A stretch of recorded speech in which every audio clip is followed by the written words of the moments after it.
Hello and welcome to the Rooster News. Today we'll be reviewing an incident that took place last week and has since taken social media by storm.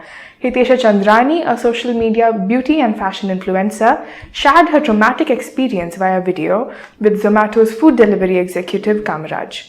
In the video, Hitesha Chandranee is seen bleeding from her nose and it quickly went viral. Ever since then, the latest development is that she had recently been arrested. So what did lead to these series of events? How did the tables turn? Let us review. The delivery person just did this. He hit me, left me bleeding here and ran off.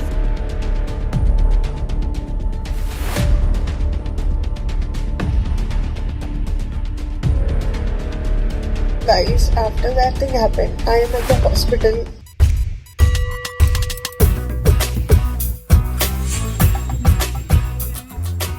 On the 9th of March, Hitesha Chandranee posted a couple of videos. In the first video, we see her what appears to be just reeling from the incident that had taken place. In it, she tells us that she was on call with Zomato's chat support, and that is when it appears that Kamaraj had come to deliver the items to her house. He appears to have been 1 hour late, and while the disagreement was going on, as she tells us, he apparently punched her in the face before running away with the food. Chandranee then filed an FIR against Kamaraj at the Electronic City police station in Bangalore. On the following day, that is March 10th, Kamaraj was arrested. Zomato then issued an apology statement to Hitesha Chandranee, saying that they deeply regret the incident that took place and that they will be covering her medical and legal expenses.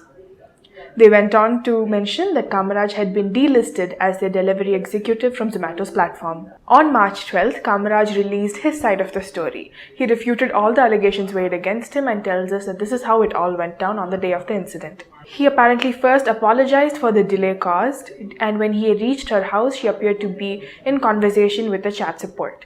He requested her not to leave a complaint against him as it would reflect badly and poorly at work, to which it appears that she very rudely asked him to wait.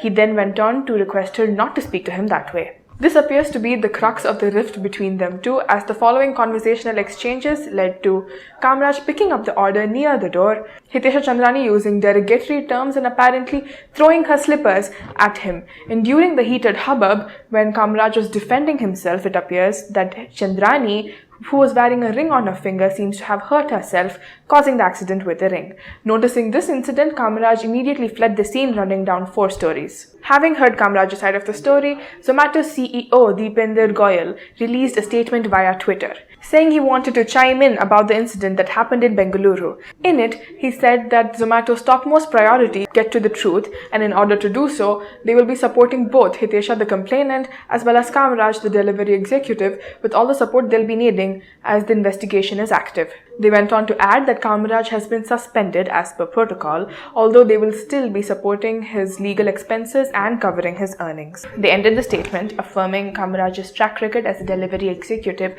reiterating that the data that they released are not opinions or inferences but are in truth facts. After all of this, an FIR had been filed against Chandranee by Kamaraj in the very same Electronic City police station in Bangalore. This occurred on the 15th of March, after which Chandranee had been called in for questioning. What we know now is that Hitesha Chandranee, since initially filing an FIR against Kamaraj, had allegedly fled Bangalore. The police came to know about this when she had been called in for questioning and had happened to be residing in Maharashtra with her aunt. They gave her some time to come in and appear before the investigating officer. Failing to do so, she was informed that she would be taken in under arrest. On the 16th of March, Hitesha Chandranee had been arrested under Section 341, which is wrongful restraint, 351, which is assault or criminal force with intent to dishonor a person, and Section 504, which is intentional insult with intent to provoke the breach of peace under the IPC. Ever since both sides of the story have come to light, the netizens that initially seemed to watch for Chandranee's case now seem to be split in between. Until the investigation closes and we get more closure into what the truth is, we're left to ourselves to form our opinions and come to our conclusions from the facts we see. If you like our videos, do subscribe to our channel and drop a comment below.